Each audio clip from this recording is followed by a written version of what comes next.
Mengapa Tiongkok memiliki infrastruktur yang sangat mengagumkan dibandingkan dengan negara lain di dunia? Ini adalah pertanyaan yang muncul setiap kali kita mengagumi jaringan kereta berkecepatan tinggi yang tersebar luas, kota-kota yang futuristik, dan jalan raya yang seolah tak berujung.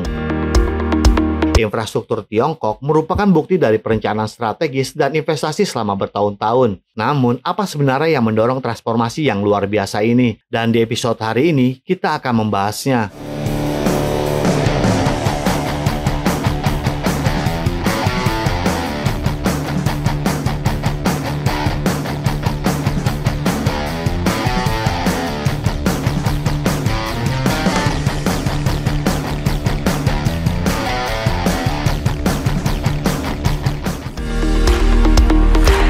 Perjalanan Tiongkok menuju kejayaan infrastruktur dimulai dengan liberalisasi dan reformasi ekonomi besar-besaran pada akhir tahun 1970-an. Ketika Deng Xiaoping berkuasa, beliau memperkenalkan kebijakan yang membuka ekonomi Tiongkok ke dunia. Ini adalah game changer.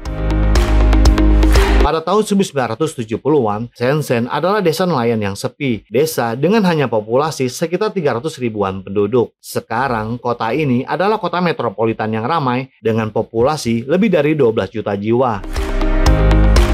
Berkat kebijakan ekonomi yang menarik investasi asing dan mendorong pertumbuhan industri, strategi ini terbukti efektif dengan mengambil pendekatan bertahap untuk reformasi dan keterbukaan yang lebih besar terhadap investasi asing langsung. Para pejabat Tiongkok bereksperimen dalam lingkungan yang terkendali.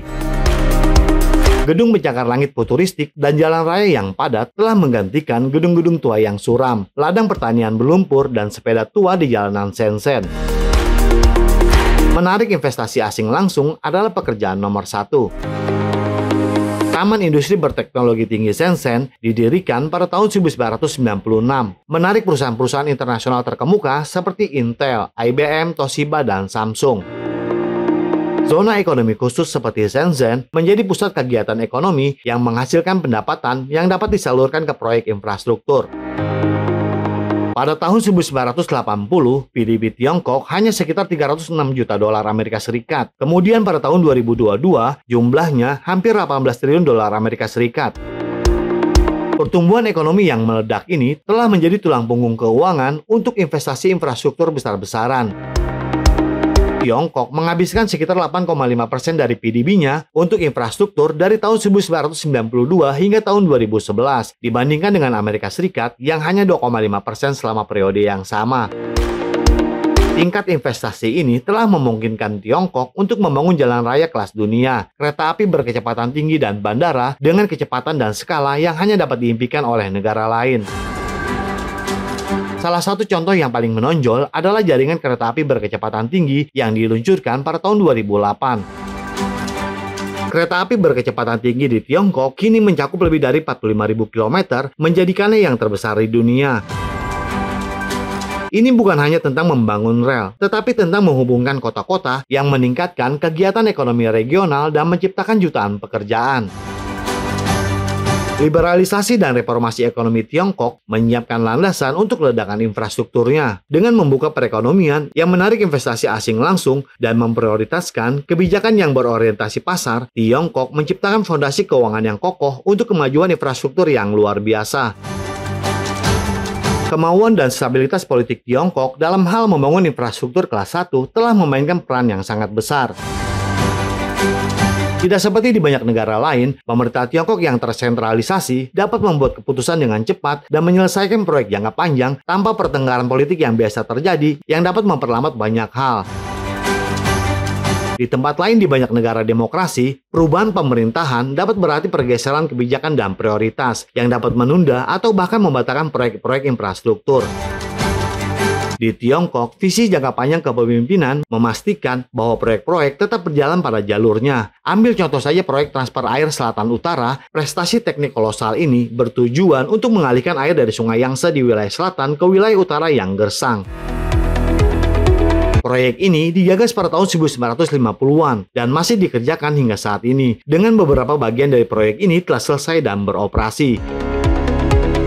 Dan ini merupakan bukti kemampuan Tiongkok untuk tetap fokus pada tujuan jangka panjang.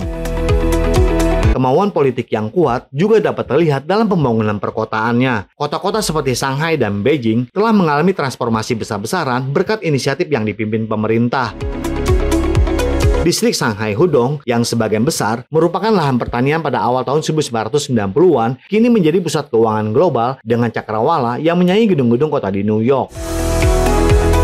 Transformasi ini didorong oleh strategi perencanaan dan investasi. Kemampuan pemerintah untuk membuat keputusan dengan cepat, mempertahankan rencana jangka panjang, dan berinvestasi besar-besaran dalam proyek transformatif tanpa terhambat oleh pertikaian politik internal memungkinkan Tiongkok untuk mencapai prestasi yang tampaknya hampir mustahil dilakukan oleh negara lain. Infrastruktur Tiongkok yang mengesankan bukan hanya tentang uang dan material, tetapi juga tentang orang-orang. Berinvestasi dalam sumber daya manusia telah menjadi landasan strategi pembangunan baru, memastikan bahwa ada tenaga kerja terampil yang siap membangun dan memelihara semua proyek-proyek baru yang cemerlang tersebut. Selama beberapa dekade terakhir, Tiongkok telah membuat langkah signifikan dalam meningkatkan sumber daya manusia. Sistem pendidikannya, terutama dalam sains, teknologi, teknik, dan matematika yang umumnya dikenal dengan STEM. Universitas utama seperti Tsinghua dan Peking telah menjadi pusat kekuatan global yang menghasilkan insinyur dan arsitek terbaik untuk menangani proyek infrastruktur besar-besaran. Pada tahun 2020, Tiongkok menghasilkan sekitar 4,7 juta lulusan STEM. Dibandingkan dengan sekitar 600.000 orang di Amerika Serikat, kumpulan talenta dalam jumlah besar ini sangat penting untuk mendorong ledakan infrastruktur di negara tersebut. Dan pelatihan kejuruan adalah aspek penting lainnya. Tiongkok juga telah berinvestasi besar-besaran di sekolah kejuruan dan program pelatihan untuk memastikan bahwa tenaga kerja memiliki keterampilan praktis yang dibutuhkan untuk pekerjaan konstruksi dan teknik. Dorongan pemerintah untuk pendidikan kejuruan telah membuahkan hasil dengan menciptakan angkatan kerja yang sangat terampil, yang dapat secara efisien membangun struktur kompleks dari gedung pencakar langit hingga kereta api berkecepatan tinggi. Terlebih lagi, Tiongkok juga sangat fokus pada penelitian dan pengembangan di bidang infrastruktur, dan ini telah membuahkan hasil. Tiongkok telah berinvestasi besar-besaran dalam R&D dengan pengeluaran yang mencapai sekitar 2,6% dari PDB-nya, yang berarti ratusan miliar dolar Amerika Serikat. Dan pengeluaran Tiongkok untuk penelitian dan pengembangan terus tumbuh pada kecepatan yang sangat tinggi, dan Tiongkok akan segera menghabiskan lebih banyak uang daripada Amerika Serikat dalam waktu dekat.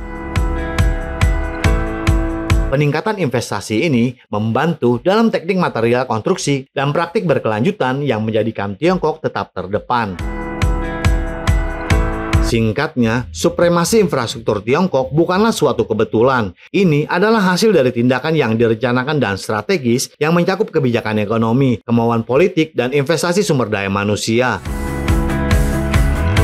Peningkatan reformasi ekonomi dari akhir tahun 1970-an dimulai dengan membuka perekonomian dan menarik investasi yang memicu proyek-proyek infrastruktur besar selanjutnya.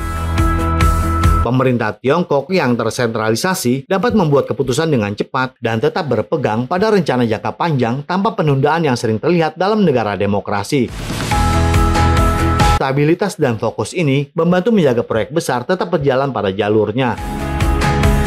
Pada akhirnya, Tiongkok telah mencurahkan banyak hal untuk mendidik dan melatih rakyatnya sehingga menciptakan tenaga kerja yang terampil, yang siap menangani pekerjaan konstruksi besar dan berinovasi dengan teknologi baru.